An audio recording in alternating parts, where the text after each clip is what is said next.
Muy buenas, amables televidentes. El conversatorio de la Fundación Institucionalidad y Justicia del día de hoy cuento con la gratísima presencia, de alguien quien fuera conductora de este espacio hace unos años, Michelle Cohen. Michelle, en nombre de la Fundación, primero te doy la bienvenida a un espacio que tú fuiste quienes mejor lo han dirigido, y en esta ocasión ya tú vienes como presidenta de Procompetencia, así que gracias por haber correspondido a la invitación de tu conversatorio de la Fundación Institucionalidad y Justicia. Así que muchísimas gracias. Muchas gracias, Servio Tulio. Debo decirte que para mí es volver a mi casa, por lo tanto me enorgullece. Me enorgullece también en una etapa interesante para la Comisión Nacional de Defensa de la Competencia, donde nosotros tendremos la oportunidad, ya después de madurar nuestra instauración y un proceso muy arduo en el que se han ido construyendo los procesos para contar con una herramienta jurídica en vía de consolidarse en beneficio de todos los dominicanos, el estar aquí precisamente, quizás dándole inicio a esta exposición mediática, y no podía ser en otro lugar más que claro. En el espacio de la Fundación Institucionalidad y Justicia. No hay duda de que a ti te ha tocado, las instituciones ni se escriben, ni se dicen, se construyen. Y no hay duda de que a ti te ha tocado la construcción de una institución que en el mundo que estamos viviendo es fundamental. ¿De qué de lo que se trata esta institución? Que parecería, eso lo digo yo, no tú, muchas veces no ha sido lo suficientemente comprendida por determinados sectores de la sociedad. ¿De qué es de lo que se trata? ¿Quiénes confluyen en ella? Bien. La Comisión Nacional de Defensa de la Competencia, en el caso de la República Dominicana, que se le denominó como tal, es la autoridad que viene a regular la competencia de los mercados de bienes y servicios. ¿Y qué significa competencia? Es la relación que tienen los que interactúan en los mercados, los que ofrecen bienes y servicios, los competidores, aquellos empresarios, industriales, negociantes, comerciantes, que van al mercado a ganarse la preferencia de quienes van a procurar consumir dentro de los mercados. Este organismo es un organismo independiente, autónomo, de carácter jurisdiccional, porque viene a dirimir eventuales conflictos, pero también con un componente mucho más importante, que es el abogar porque se hagan mejores políticas públicas de parte del Estado para que se creen condiciones de competencias para que estos competidores puedan operar de manera libre en los mismos mercados. No, y ahora yo entiendo, por ejemplo, la resistencia, digámoslo así, porque al fin de cuentas cuando se diseñan instituciones como la que tú estás planteando o estás dirigiendo, se trazan reglas de juego, en fin, y eso no es fácil, sobre todo en un país en donde lo estamos construyendo todo. Ahora, ¿quiénes confluyen en Procompetencia? ¿Quiénes la conforman? ¿Quiénes son el consejo que tú presides? Correcto.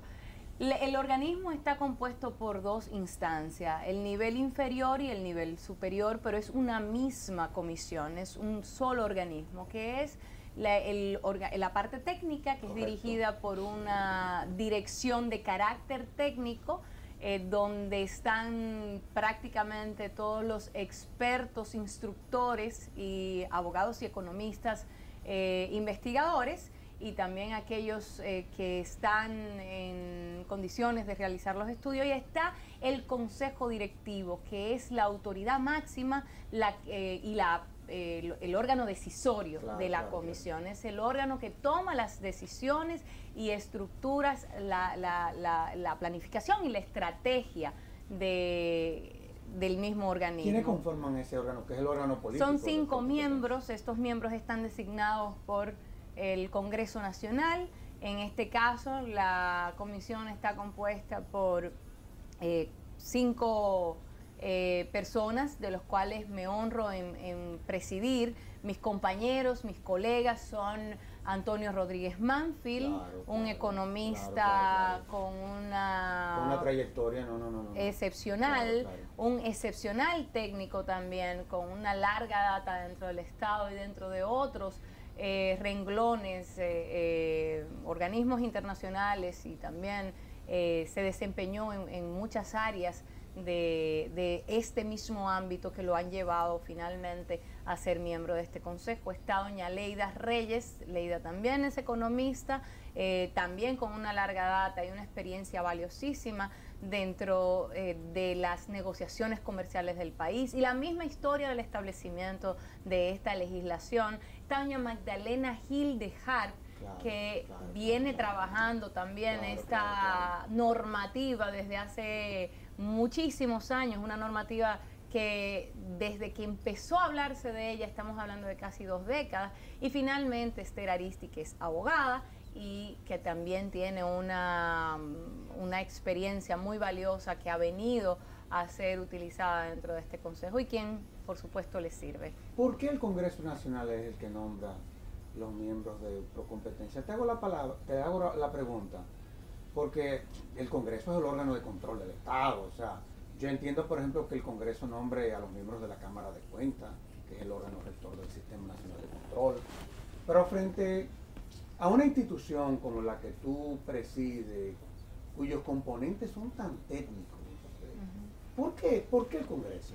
Bueno, y no el Ejecutivo. El entendido es que se trata de un órgano independiente y la fórmula más acercada a lograr una selección de carácter también democrático, porque los miembros del Congreso han sido elegidos por el pueblo y ellos tienen una delegación por parte del pueblo dominicano, deben tener la sapiencia necesaria para lograr candidatos que sean lo suficientemente independientes y capaces para esto. No está muy lejos de ser un organismo muy sui generis, no es un consejo cualquiera, esto es un órgano con carácter de supervisión, es una superintendencia, es un tribunal administrativo a la vez, donde en muchos países se ha llamado de diferentes formas, pero debemos entender que también en países de avanzada estos son órganos que tienen el mismo nivel de una Suprema Corte de Justicia,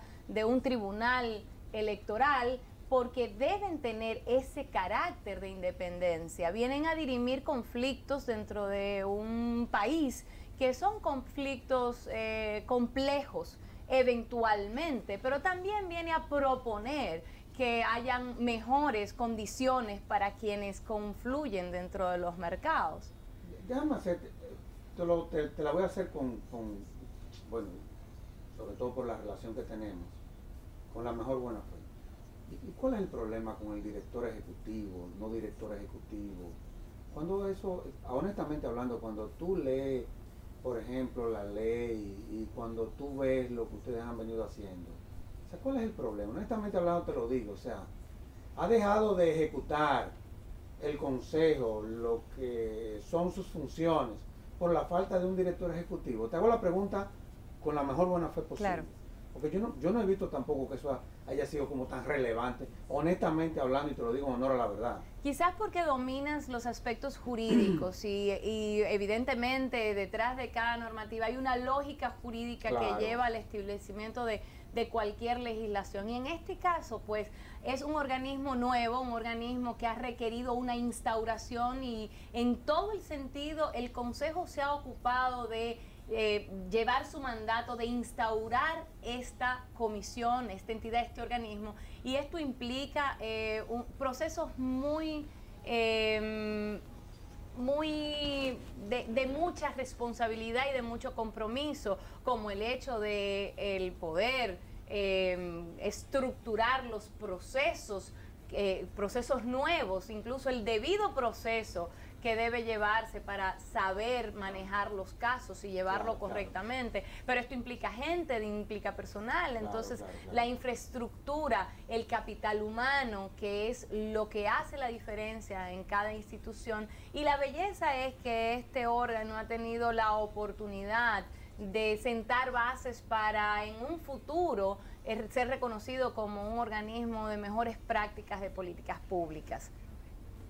La naturaleza de la institución es de derecho público, o su naturaleza es de orden autónomo, es una naturaleza mixta entre lo público y lo privado. ¿Cuál es la bendita naturaleza? Es de derecho público. Si vamos a la normativa y a sus especificidades, sujetos de la ley son tanto los agentes económicos, que incluyen no solo el empresariado, la industria, los agentes económicos incluyen además las asociaciones empresariales, las organizaciones sin fines de lucro y todo tipo de organización tendente a realizar algún tipo de negocio. Vamos a decir que quienes confluyen dentro de un mercado son competidores que están motivados por básicamente dos cosas. Una es, por supuesto, la rentabilidad que le significa ese negocio, y otra que hace la competencia, es decir, la competencia y las ganancias. Pero esta naturaleza es de una naturaleza más compleja aún, porque el mismo Estado es sujeto de la ley. Este órgano está llamado también a servir como consultor de las administraciones públicas, si hablamos en plural, porque no solo estamos hablando de los poderes del Estado, sino también hasta de los gobiernos locales, siempre y cuando intervengan en afectar las condiciones de competencia, decisiones de carácter administrativo. Vamos a la práctica. Sí. ¿Okay? Y vamos a dejar un poco conceptuoso. Me explico. En la práctica, ¿cómo opera esto? Por ejemplo, por ahí anda Proindustria. Ahora tenemos a Procompetencia. Suponte tú que yo quisiera hacer uso de la institución. ¿Cuáles son los servicios que yo como usuario que pudiese ser de la misma, Procompetencia me puede dar? Estamos hablando yo como una empresa, o la asesoría que ustedes me puedan dar, un tanto como para advertirme de una eventual situación que pueda traerme un eventual problema. ¿Cómo coopera? La verdad es que no es compleja, ¿eh? Absolutamente. Cuando los agentes económicos o los competidores se ven en situaciones donde sus derechos han sido violentados por un competidor que actúa en condiciones que básicamente le provoquen desmendro al otro competidor para entrar dentro de ese mercado o para permanecer, y que lo obliguen a salir, entonces nosotros intervenimos. Realmente el objetivo de una comisión o un órgano de competencia, una función muy delicada. La verdad es que es una misión noble, es una misión hermosa, porque creo que se identifica precisamente... Tu misión se parece a la del milagro de Lázaro. Yo sé que ellos tenemos algunas visiones por la génesis de donde venimos, pero yo recuerdo que Lázaro, había un grupo que estaba eufórico porque fue testigo del milagro, pero había otro grupo que quería volver a matar a Lázaro. Yo creo que es una misión atípica. Totalmente. Y eso debemos reconocerlo. Ahora creo que estamos en un país que ha ido madurando, donde todos sus actores han ido madurando y han ido entendiendo que una autoridad de competencia es necesaria ante la realidad de un país cuyo sistema comercial es de mercados, y es de libre mercado, es de mercado abierto. Finjus nació con el objetivo de establecer garantías para la libre empresa, precisamente. Entonces, ustedes mejor que nadie pueden entender que su lucha los ha llevado en un proceso de más de 2 décadas. 25 años. Correcto. Y han participado precisamente en que herramientas como estas se logren en nuestro país. Sin lugar a dudas. Porque han tenido una visión de futuro. Lo vieron en el pasado y vieron que un cuarto de siglo posteriormente iba a ser necesario este tipo de organismo. Es un mundo globalizado, donde en el comercio interactúan ahora multinacionales, donde nuestro mercado está abierto a otras empresas que han de venir y que deben encontrar un órgano que le garantice al mismo dominicano y al mismo sector productivo garantías de que el que venga no venga a lacerarnos a nosotros. Déjame preguntarte algo. Las instituciones, y bueno, y tú estuviste aquí, no se limitan, por ejemplo, a la implementación de la norma que la instituye, en fin. Hay una cosa que se llama la política, que en el marco de lo que es tu ley institucional, tú tienes que venir diseñando un tanto como para complementar lo que dice la ley con lo que son políticas que tú vas construyendo en el marco en que tú vas viendo cómo se va desarrollando la competencia. ¿Han diseñado ustedes algún tipo de política que pueda contribuir a mejorar la competencia en la República Dominicana? Es una excepcional pregunta, sobre todo porque nos lleva a nosotros especificar cuál es el objetivo de la Comisión de Competencia. Claro. La Comisión de Competencia está llamada a vigilar a que se implementen las políticas que diseña el Estado. Nosotros no somos hacedores de las políticas públicas en materia de competencia. Nosotros somos el producto de una política de competencia que requiere la existencia de una comisión de competencia en este caso. Lo que sí estamos llamados es a, por supuesto, ser consultores del mismo Estado, del mismo gobierno, del Poder Ejecutivo, del Poder Legislativo, cuando pretenden emitir decisiones, leyes, proyectos de leyes, en qué medida estos proyectos de leyes pueden afectar a los sectores productivos en términos de cómo pueden dejar de competir. Y ahí nosotros intervenimos y tenemos la capacidad de realizar informes no vinculantes también cuando el Estado toma decisiones que son decisiones negativas para los sectores productivos y hacerles saber, tu agencia de gobierno has hecho esto de forma que está afectando tal o cual sector productivo y este tipo de decisión debe ser desmontada. Este es el objetivo prioritario, al margen de que nosotros estamos llamados, por supuesto, a educar con relación a esto. Es una regulación, por supuesto que una regulación implica ciertos niveles de vigilancia y posterior sanción. Claro. Pero antes de uno castigar a un hijo, uno por supuesto que lo educa, claro, y le hace saber qué está bien y qué está mal. Entonces, ha habido un comportamiento dentro de los mercados por parte de quienes están confluyendo en el mercado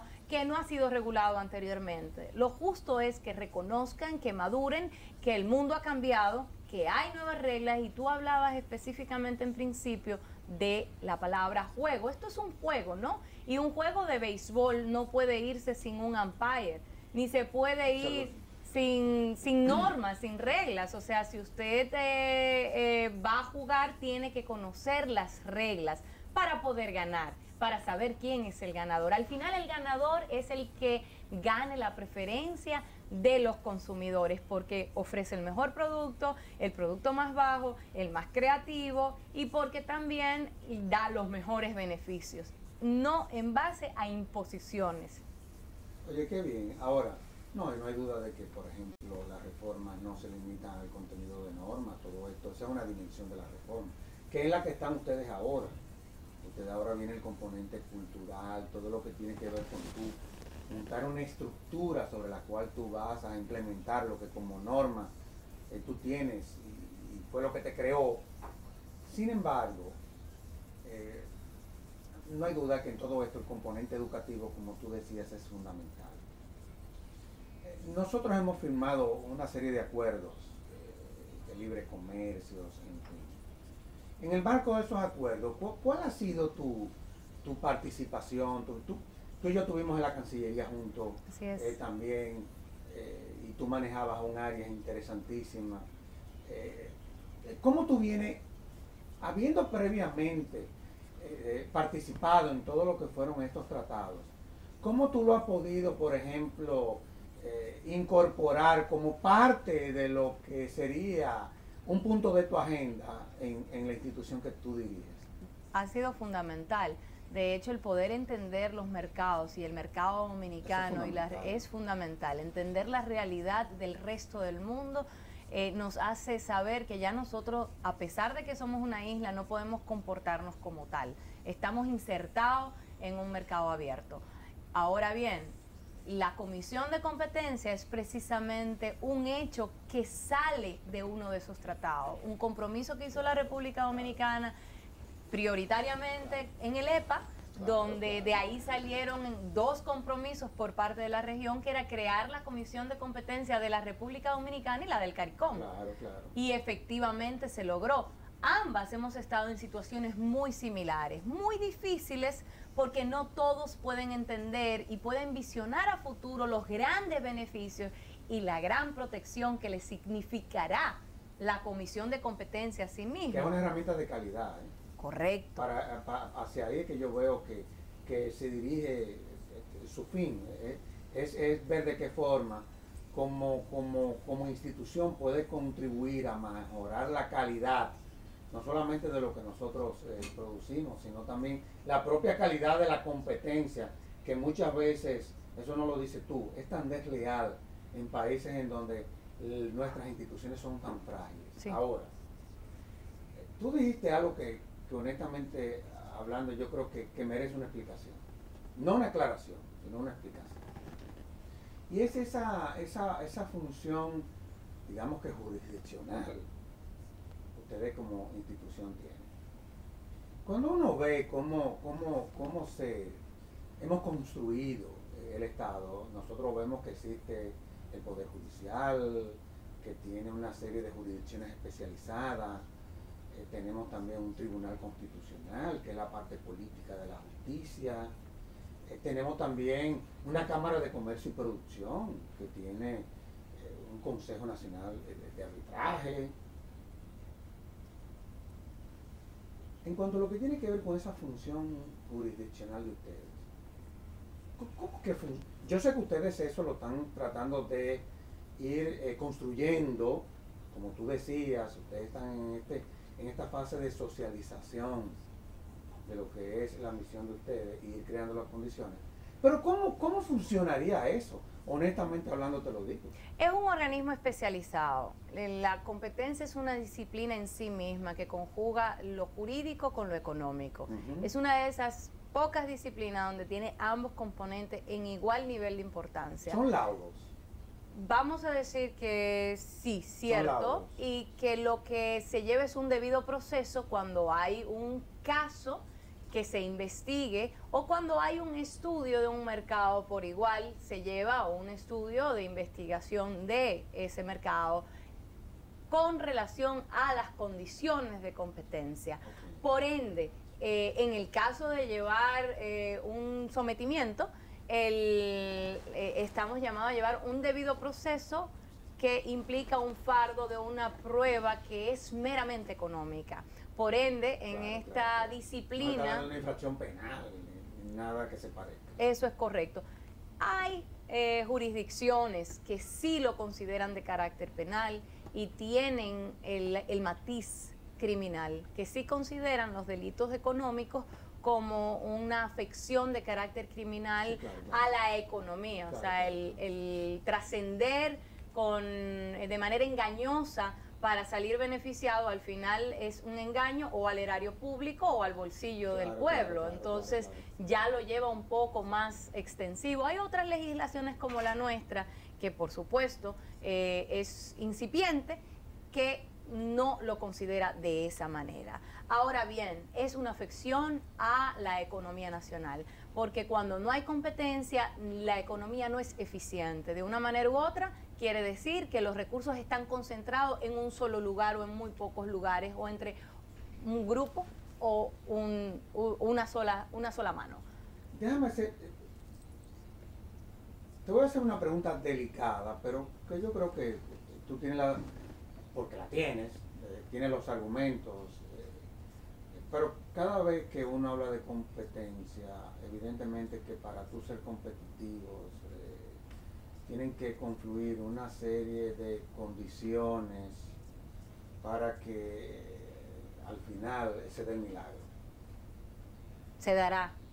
Yo pienso que sí, sobre todo porque este es un país extraordinario, de gente extraordinaria, en donde todos los milagros se dan. Y hay que ver lo que ha sido el comportamiento económico en los últimos 50 años de la República Dominicana respecto a lo que ha sido el comportamiento de los demás países del mundo. Una cosa que no hay forma de cómo tú explicarlo, pero los datos están ahí. El tema eléctrico, yo sé que es un tema sumamente conflictivo. A veces yo no sé si es un tema institucional, si es un tema en donde faltan recursos o si es un tema en donde la corrupción confluye y bueno, vemos las situaciones que se presentan en ese sector. La verdad es que para tú ser competitivo, una de las cosas que hay que resolver es el tema eléctrico y nosotros no terminamos de resolver el problema tema eléctrico. Ustedes han podido incursionar en un tema tan sensible y tan delicado y tan político como todo lo que tiene que ver con la electricidad en la República Dominicana. Nosotros tenemos un mandato de verificar todos los sectores productivos y por supuesto que hemos ido priorizando porque todo no se puede a la vez. Claro. Sin embargo, somos conocedores de que son muchos los sectores prioritarios para la producción nacional que tienen serios problemas de competencia. Y ciertamente, quizás llegar a una conclusión con cualquiera de estos sectores sería avanzar una decisión futura de la comisión, lo cual tendría que llevar un debido proceso previamente. Pero no es ajeno que ciertamente nosotros conocemos ya algunos de estos sectores que afectan a esa cadena productiva y que no hacen al país competitivo. Michelle, un país no puede ser competitivo si no hay competencia en ninguno de estos renglones. ¿Qué posibilidad hay de, por ejemplo, de que una institución como la que tú manejas, que no hay duda de que es una institución importante, es más importante de lo que yo creía, honestamente hablando, después que te estoy oyendo darle respuesta a inquietudes que son de toda la sociedad? Tú has venido a explicarnos de qué es de lo que se trata. Por ejemplo, en el marco de todo lo que será el pacto eléctrico, ¿ustedes han contemplado la posibilidad de ser parte del proceso, un tanto como para que desde tu institución pues, puedan cooperar con un pacto que sin lugar a dudas será trascendental? ¿Han contemplado ustedes eso? Absolutamente. Yo creo que nosotros lo que necesitamos es ser más bien identificados y reconocidos por los actores que están dentro de estas decisiones. Muchos de ellos no conocen la trascendencia, como conoces, de un organismo que está en su fase de instauración. De forma que ese es el papel que estamos tratando de realizar. Otros simplemente no lo pueden entender y no lo culpamos porque evidentemente son procesos que nos obligan a buscar el mecanismo de hacerle conocer la trascendencia de utilizar esto como una herramienta de solución, porque el experticio está ahí, está dentro de la Comisión de Competencia y están los especialistas que conocen cuáles son esas fallas que hay dentro de esos mercados y que pueden aportarle soluciones para derribar esas barreras. Oye, la verdad es que es increíble y ojalá y que los sectores, yo pienso que deberíamos hacer una serie de programas con relación a tu institución, sobre todo de programas no informativos, sino formativos. Correcto. Porque la verdad es que, por ejemplo, leía yo en esta semana, y nosotros en la Fundación tenemos una visión optimista de cómo debe desarrollarse, sobre todo el Estado Dominicano. Pero la verdad es que me encontré con un informe de la Fundación Konrad Adenauer. Acuérdate que cuando tú estuviste aquí, inclusive se implementaron algunos proyectos con esa fundación. Y los resultados fueron preocupantes, sobre todo en materia de competencia, y en donde la propia fundación dice que hemos descendido a unos niveles similares en cuanto a lo que tiene que ver con el componente de desarrollo económico, similares a los del 2002. Es decir, que una institución como la tuya, no hay duda de que deberá de ser, porque lo es, una herramienta que puede contribuir a aumentar el desarrollo de la democracia en la República Dominicana. De todos modos, vamos a hacer una pausa. Y de inmediato volvemos con este interesantísimo programa.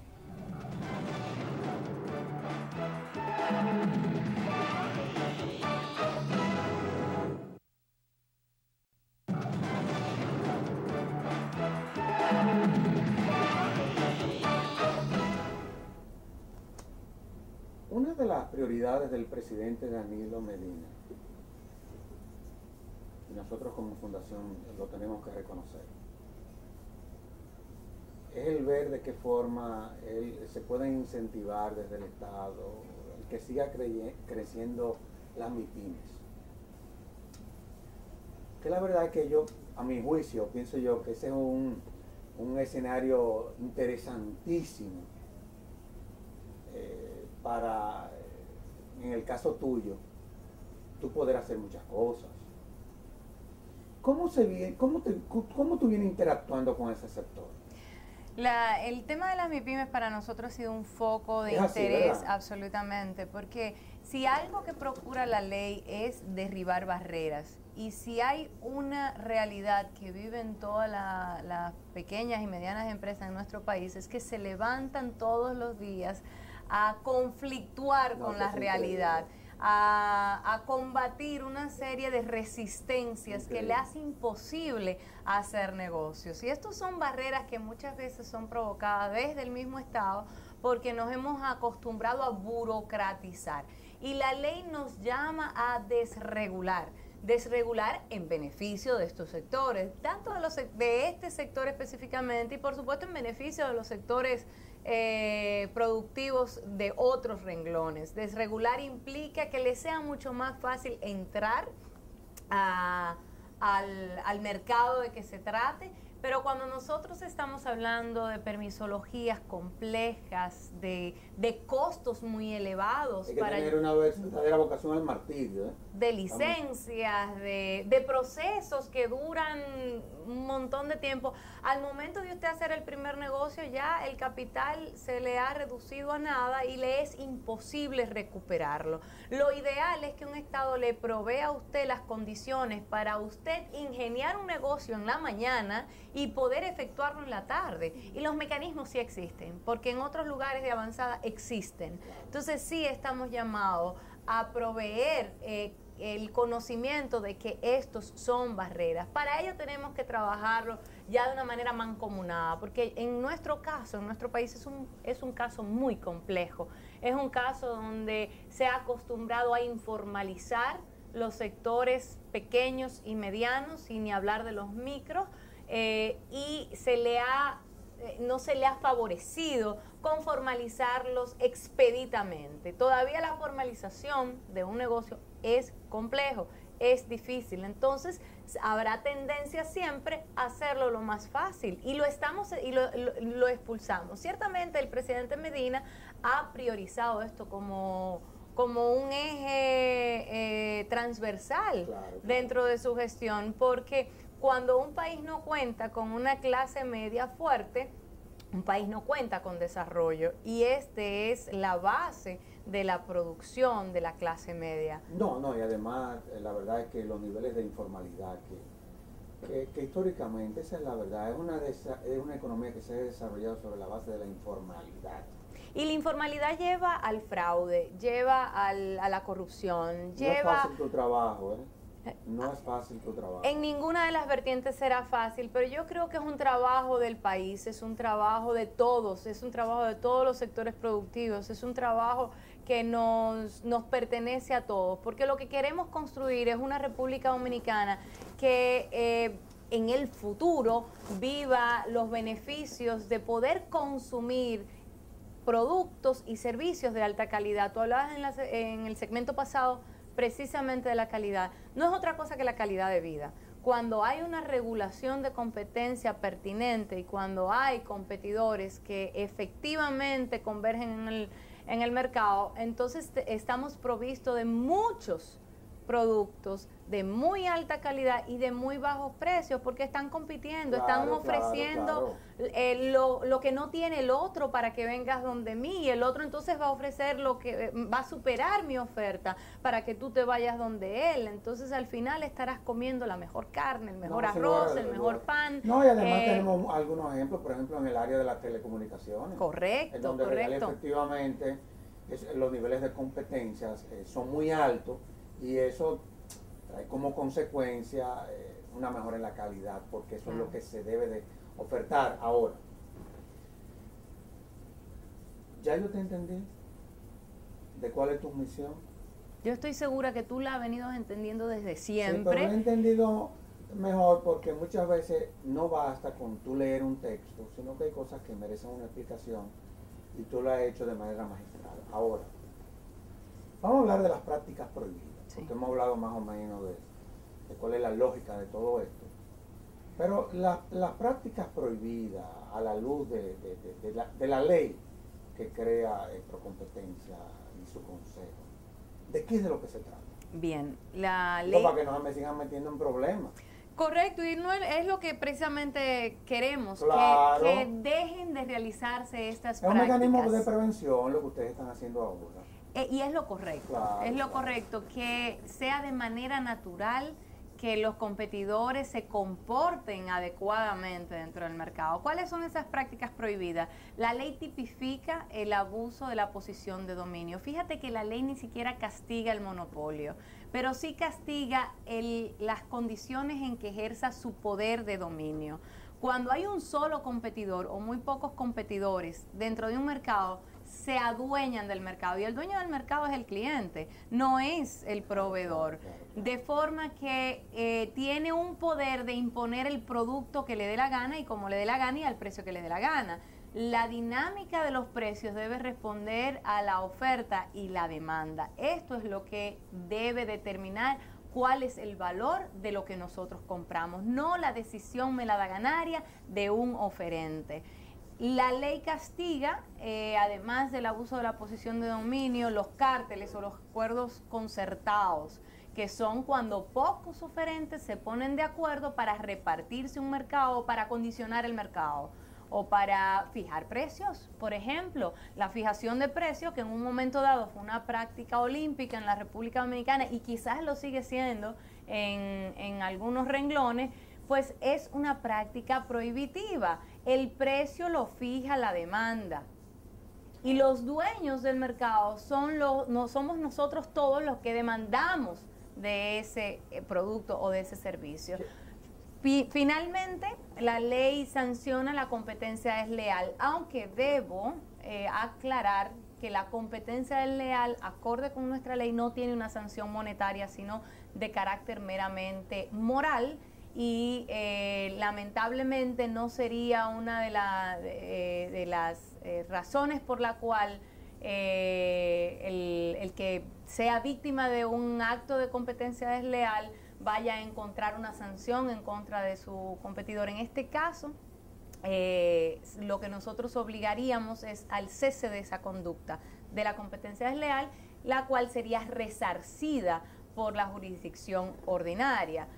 No obstante, termina siendo una resolución que le da un aporte técnico a los tribunales ordinarios, que le servirá de fundamento a quien lleve un proceso de esta naturaleza. No, y además tenemos que ir creando también las condiciones, digo, eso es a través de la educación. Yo creo que vamos a tener que volver a Hostos de nuevo. Tendremos que llegar a muchos otros principios fundamentales. Sí, bueno, pero ojalá y podamos volver a Platón y Aristóteles y a toda esa gente que pues, definitivamente fue lo que el viento se llevó. Porque la verdad es que hay una serie de componentes también que son éticos, morales, que yo creo que en el marco de todo este proceso deben de ser los principales elementos como para que, ¿verdad?, las cosas se puedan hacer como se deben de hacer. Ahora, ¿cómo tú confluyes? ¿Cómo tú, y no te estoy haciendo una pregunta para que tú me venga a decir que ustedes son amigos, que tienen excelentísimas relaciones, que es un muchacho muy bueno, ese no es el caso. Desde el punto de vista institucional, tu institución, ¿cómo confluye con el CIRD, por ejemplo? Porque la verdad es que como que se parecen. Pareciera que nos pareciésemos, pero de ninguna manera. No. Realmente tenemos roles muy distintos, muy distantes, así lo tenemos con absolutamente todos. Lo pasa que, por supuesto, al no conocer la naturaleza de hacia dónde trasciende nuestra labor, pues puede ser confundible, Por pero eso- no por eso lo te hago la es. pregunta. No lo es. Nosotros no regulamos ni hacemos un llamado a la inversión extranjera, ni creamos las condiciones para atraer inversión extranjera. Esto sí es una herramienta necesaria para la inversión extranjera. Tú puedes estar seguro que un inversor extranjero no va a entrar en ningún país donde no exista una garantía jurídica de competencia, porque va a poner su dinero en riesgo, porque la competencia puede competir de manera abusiva o de manera colusoria, ponerse de acuerdo o coludir en contra de este inversor extranjero. Así Qué que bien. esto es una herramienta necesaria. Ahora bien, hay competidores extranjeros que en sus países de origen, si bien respetan las normativas de competencia porque existen y se vigilan, donde no las hay les encanta ir porque saben competir deslealmente y saben lo que son prácticas anticompetitivas de manera profesional, Definitivamente. y sus estrategias en sus empresas van en torno a el provocar que incluso nuestro mismo sector tradicional productivo se destruya. Claro, Entonces, claro. es una herramienta que va de un lado y va del otro. En ese sentido, por supuesto, si hay una casa en orden, usted va a respetar las reglas de No, esa, claro. No, y de por esa eso te casa. hacía la pregunta. O sea, y tú en tu respuesta me la justificaste, en honor a la verdad. Porque es así como tú lo estás diciendo. Ahora, una de las herramientas que se supone, y que yo pienso que sí, que están contribuyendo a transparentar uno de los componentes fundamentales de la competencia, de la transparencia, a transparentar por lo menos la administración pública, es todo lo que tiene que ver con las compras y contrataciones.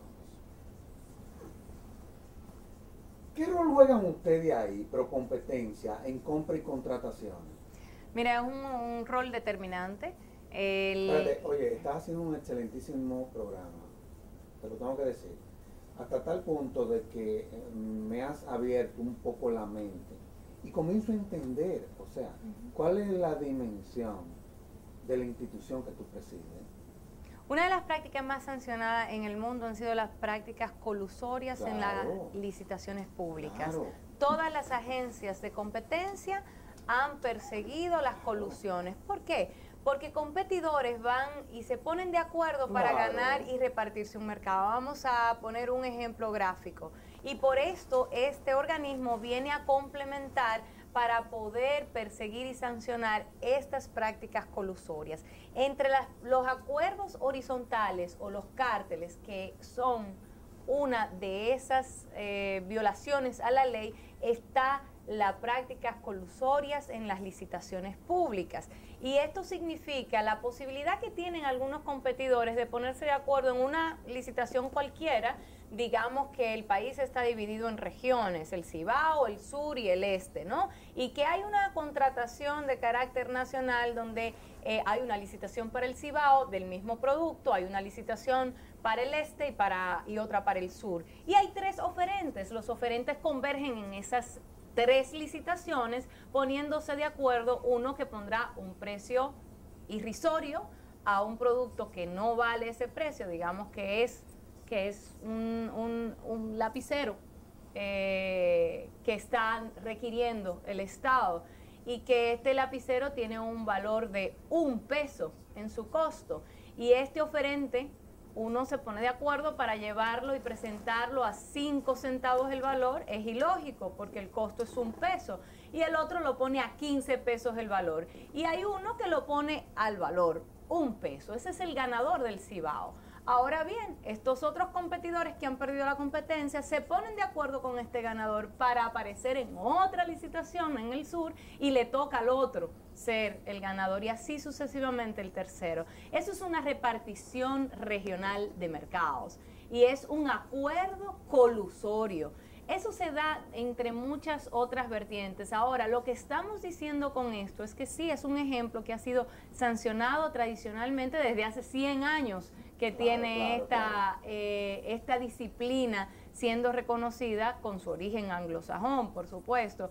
Es un engaño al erario público y sale beneficiado única y exclusivamente un oferente. No sale beneficiado el pueblo. Al final ellos tienen la capacidad de imponer un precio que es el que ellos quieran. Y cuando alguien tiene la capacidad de acordar precios, lo hará siempre en su beneficio. ¿O usted cree que lo va a hacer en beneficio del otro? No, definitivamente que no. Y también en materia de compras y contrataciones, uno de cosas es cuando se diseñan los pliegos de condiciones, los elementos o las características que debe de reunir un producto, y muchas veces uno ve cómo se diseñan compras para beneficiar a determinados suplidores. La verdad es que no es fácil. Ahora, un ejemplo, no quiero interrumpir con tu idea, ojalá no lo haga, pero un ejemplo extraordinario fue una realidad que se dio en México. Por ejemplo, la Comisión Federal de Competencia hizo un estudio importantísimo en el renglón de salud de medicamentos y las condiciones de competencia fueron incluidas en este sector de una manera máxima. Fueron reconocidas las más mínimas condiciones de competencia en el checklist de todas las licitaciones y el Estado mexicano logró demostrar haber ahorrado $2,000 millones en un solo año, solamente porque introdujo y consideró las condiciones de competencia en el sector. Y eso pues sí ha sido avanzando. Nuestro país sí tiene una agencia de compra y contrataciones que ha avanzado mucho y que ha considerado esto. Todavía necesitamos madurarlo más y hacerlo mucho más, fortalecerlo y vigilarlo y considerar que sí hay una violación, no dejarlo pasar. En ese sentido, solo podemos intervenir cuando hay una colaboración interagencial entre estas entidades de gobierno y nosotros como entidad autónoma. No, y ojalá y que se dé. Es verdad que hemos avanzado, pero ojalá y que esa relación se dé, sobre todo en un país en donde la venta de productos farmacéuticos falsificados se ha constituido en uno de los mayores escándalos del mundo. Pero yo no te voy a meter ahí. Hay una cosa que se llama los delitos transfronterizos, que sin lugar a dudas afectan en todo lo que tiene que ver con la libertad o la libre competencia. Y tú sabes cómo muchas veces desde nuestra frontera, digámoslo así, ahí se ha visto de todo. ¿Cómo ustedes han visualizado como institución una realidad con la que tenemos que convivir, pero que en la medida en que nos vayamos desarrollando como un Estado social, democrático y de derecho, tenemos que ir fortaleciendo? ¿Cómo tú ves eso? Cada vez más. No te quiero fatigar, pero no, de ninguna manera. Tengo que aprovechar al máximo. Estamos en toda la condición de poder lograr, ojalá podamos satisfacer con respuestas correctas. Pero esto es una materia que dentro de la comunidad internacional de competencia ha logrado cada vez más aunar a todas las agencias de competencia y nuestras homólogas en otros países, porque ya prácticamente están instauradas en el mundo completo. La República Dominicana es literalmente de los últimos países, conjuntamente con Guatemala, en todo el hemisferio occidental. Lamentablemente, sin embargo, nosotros hemos ganado mucho espacio para producir un sistema de competencia maduro. Pero sí, hay un problema de carácter transnacional, porque hay delitos que afectan otras economías, pero esos delitos también se cometen fuera del territorio nacional y nuestra propia ley es clara cuando dice que si estos efectos se dan en la República Dominicana, aún cuando estas decisiones o estrategias de estas empresas son producidas fuera, podemos perseguirlo. Pero asimismo viceversa. Sí, claro. Hay una reciprocidad. Correcto. Esa es la realidad. Ahora, y qué bueno que tú hablaras, por ejemplo, de esa visión global respecto a que ya en todo el mundo existen instituciones como la que tú estás presidiendo. Así es. Y bueno, entonces voy a la siguiente pregunta, que se me impone. tú vas a celebrar una semana. Así tú vas a es. celebrar una semana Así que es. tiene que ver con la competencia. ¿De qué de lo que se trata? O sea, ¿van a venir otras instituciones de fuera? ¿Cuáles son los temas que ustedes van a abordar? Y se nos quedaron muchos temas, pero tenemos una hora hablando, el programa se agotó. Pero quiero darte los 2 últimos minutos, un tanto como para que tú le puedas anunciar al país la actividad, el evento que tú vas a dirigir, y partiendo también sobre la base del papel que juegan los medios de comunicación. Correcto. En las cosas que tú estás haciendo. Correcto. ¿De qué es de lo que se trata? Todos jugamos un rol. El Estado juega un rol, los agentes del gobierno juegan un rol, el Ejecutivo juega un rol, los hacedores de leyes juegan un rol, los senadores, los diputados, nosotros y la misma sociedad, así como los mismos agentes económicos, los comerciantes, los empresarios, los industriales, los negociantes y todos los mismos dominicanos que somos los que representamos el consumo del mercado dominicano. Nosotros vamos a celebrar la Semana de la Competencia, hacer un primer ejercicio donde haremos el primer Foro Nacional de Competencia en aras de que haya un encuentro con los sectores productivos que puedan entender hacia dónde los va a llevar la normativa de competencia y el fortalecimiento de un sistema de competencia. Esta semana pues tendremos la oportunidad de tener unos nobles representantes de organismos internacionales, de ministros que van a estar con nosotros de las áreas y también otros expresidentes y magistrados de tribunales constitucionales que han trabajado el tema de competencia, que hoy están en una y otra y otros organismos de otros países. Lo vamos a hacer en el Banco Central, además de que vamos a hacer un despliegue académico en algunas de las universidades nacionales y efectivamente también tendremos encuentros particulares con los hacedores de políticas públicas. Michelle, el tiempo se agotó, pero la verdad es que me siento sumamente complacido con que tú, en esta coyuntura, digámoslo así, hayas aceptado nuestra invitación. Hiciste un excelente programa, sobre todo, para mí es una verdadera herramienta, no solamente de comunicación, sino que es una herramienta de educación. Así que te felicito. A quien hay que felicitarlos es a ustedes. Primero porque su nacimiento se originó en el establecimiento de un Estado democrático y de libre empresa. Así es, así es. Y segundo porque tuvieron la capacidad de hacer el primer programa académico en materia de competencia. Así es. De forma que la FINJUS ha demostrado el interés en hacer de esto y hacer acopio del tema, pero también hacer hincapié que se necesita educar. Yo los felicito a ustedes. Esto es un trabajo que ustedes incluso le facilitan a todos los usuarios del sistema. Michelle, gracias una vez más. Gracias. En nombre de la Fundación. Y a ustedes, amables televidentes, les decimos hasta la próxima, en donde estaremos en un nuevo conversatorio de la Fundación Institucionalidad y Justicia. Hasta entonces.